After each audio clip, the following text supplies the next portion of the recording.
Аймактарды өнүктүрүү жана өлкөнү санариптештирүү жылынын алкагында Баткен шаарынын борборунда калкты тейлөө кызматынын жаңы кеңсеси ачылды. Алгачкы кардарларга белектер берилди.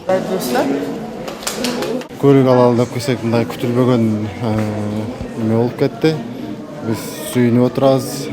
Ошого балабыз кыргыздын керегине жараган инсандардан болуп чоңое берсин. Кандай туруп атасыңар күнү кечеги? Мына электронный деткен ошону Жаңы кеңсенин шарттары менен президент Сооронбай Жээнбеков жакындан таанышты. Андагы жарандар менен пикир алышып, тейлөө борбордун кызматкерлерине карапайым калкка сапаттуу кызмат көрсөтүүнү тапшырды. ЗАГСка бияка отуручу паспортко бияка, а теперь они будут все универсальные. То есть человек будет уже не будет любой окошко келгенде ал ЗАГСтагы и паспорттун универсальный будет уже. Мы обучены эки. Борбор алыскы жакынкы райондогу жалпы 120 миңден ашуун калкка кызмат көрсөтөт. Борборго киргизилген дагы бир жаңылык иретинде мына бул кыймыл таяныш тутумунан жабыркагандар үчүн атайын ачылган каананы айтууга болот. Мындай жарандар борборго кирип экинчи кабатка чыгуу бар болбой эле атайын ушул каанага кайрылышат. Мында алар үчүн тейлөөнүн бардык шарттары каралган.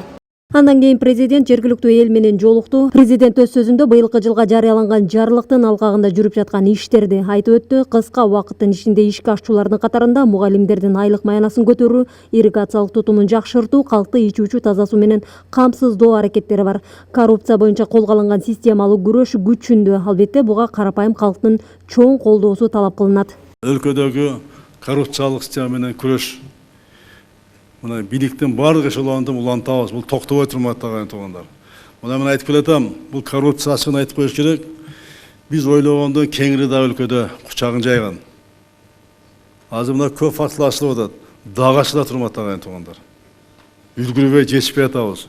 Ошонун баардыгын тең буйруса, Кудайга Кудайым буйруса. Азыр коопсуздук кеңеши мына билесиздер 3 жолу карадык, 3 жолу карап. Ошол ишке ашыруу боюнча чечимдерин мына иштеп атабыз.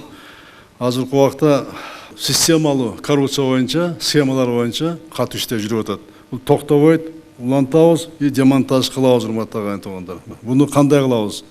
Биринчи жана мен айтып аткан сот укуктук реформа киргизебиз, электрондук форматка өткөзөбүз, фискалдаштыруу боюнча долбоор менен иштеп атабыз. Салык инспекциясы, таможня айтып аткан сөздөрдүн баардыгын тең электрондук эсеп фактурасы, жана электрондук контролдук кассовый машиналар, товарларды маркировоо, патент системасы, ошонун баарын киргизебиз, урматтуу агайын туугандар. Бунун жыйынтыгы менен биз бюджетке кирешени көбөйтөбүз, көмүскө экономиканы азайтабыз. Жолугушуу суроо жооп форматында уланды. Өлкө башчынын аймактарга жасаган иш сапарындагы карапайым калк менен кенен жолугушуусу адатта корч көйгөйлүү маселелерди ачык, даректүү айтуу менен коштолот. Суроолордун басымдуу бөлүгүн чек ара маселеси түздү. Ана Аксай Тамдык жолуну, анан кийин Аксай Ырабаз жолуну тездетиш керек. Onu бүткөрүш керек. Бүтбөрбөсө болбойт.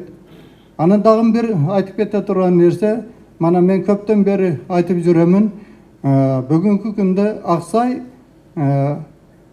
берги мана Миңбулакка түшө турган эле жол бар. Ушул жолдун баягы 8 километри башталып туруп, ушул ташталып калды. Бул жол мындайча айтканда стратегиялык жол деп эсептейбиз да биз. Себеби эртеңки күндө тажиктер менен кыргыздардын ортосунда баягы бир көйгөйлүү маселе козголуп кала турган болсо, тажиктердин Чаркук жана Сурх айылдарынын үстүнөн биздин кыргыздардын лейлектик сүлүктүүлүк жолусу биздин зонанын адамдары ал жактан өтө албай калат, техникалар таптаза токтоп калат. Ошондуктан бул жолду сөзсүз түрдө бүтүрүш керек. Жаңы Жыр айыл өкмөтүнүн арка айылынын тургундарынын атынан келдим. Бизде 1988 жылы салынган мектеп бар эле, 620 орундуу. 2018 жылы бул мектеп капремонтко кирген экен. 3/1 бөлүгү айнектер, терезелери алмаштырылган. Анан кийин котельный бар эле, котельныйды ремонттогон. Анан мектептин айланасы тосулган. Ушу азыр токтоп калды да, ремонтту неме кылсаңыз, колго алсаңыз. Жана аксакал айтып кетти, өрүк сатылбай атат деп. Ушул өрүктүн 300 килограммын алып бардым мен. Ийиндеги алып баргандан кийин ярмаркада сатылып кетти. Соп-сонун баада. Продолжение кылайык десек, жок, эми сертификат менен алып кел дейт. ИСО или же завод аркылуу. Биз курстарын үйдөгө эле аппарат менен фасовка кылып туруп барган элек. Индия ушинтип азыр дагы өрүктү алганга даяр, только через завод. Мага азыр ошол берге жазып койдум, азыр цехке бир $200,000 керек, цехти куруш үчүн экспортко.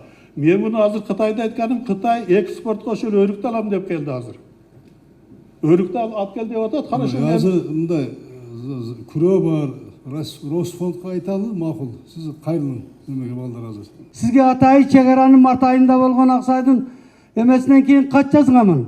Жакшы жоопторду алдым. Ал каттын жообун мен алдым. Рахмат. Мен сиздерге, отургандарга бардыгыңыздарга кайрылар элем.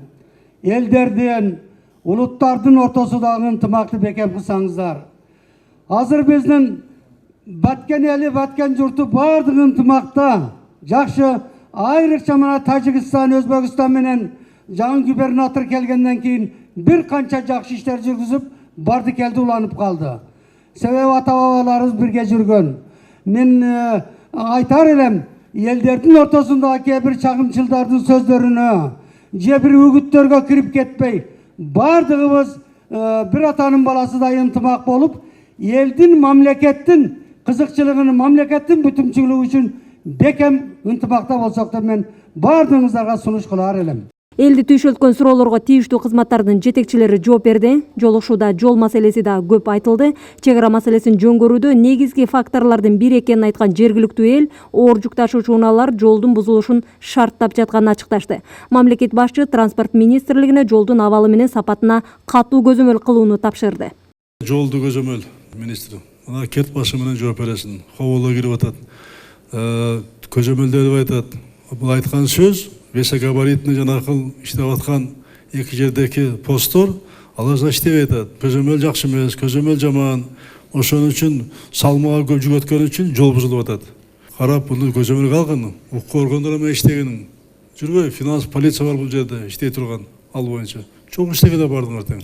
Ошо карап туруп жолду талкалап атасыңар. Бул Кудайдын астында эң чоң күнөө мынау. Жол талкалаган, жол курган, абдан чоң сооп, абдан чоң. Бирок жол талкалаган, бул абдан чоң күнөө.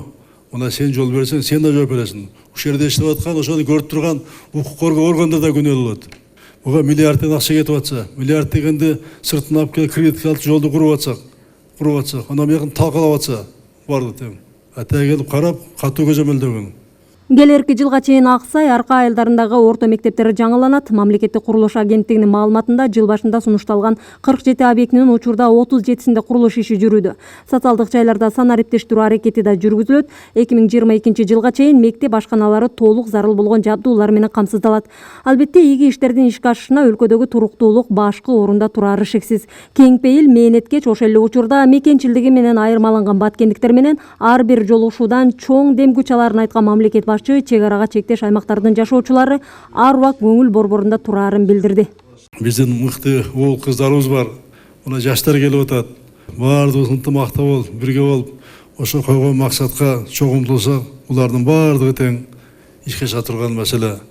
Эң негизгиси мына сиздерде дили таза, ояк, эмгекчил, мына келечекке абдан үмүт кылган элибиз бар сиздерде.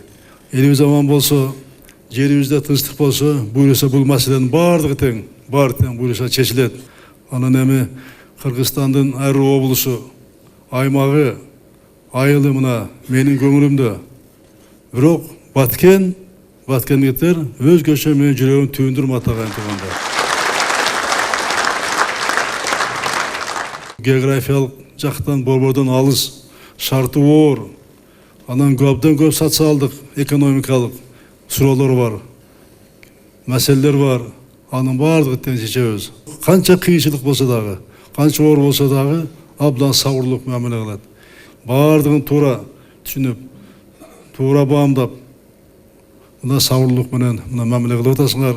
Буюрса, силердин маселеңердин баары тең көзөмөлдө болот, бир четтен чече баштайбыз. Өзгөчө көңүл бурабыз. Миргүл Бокошева, Акжол Айбашев, Улан Сатиев, Ала Тоо 24, Баткен.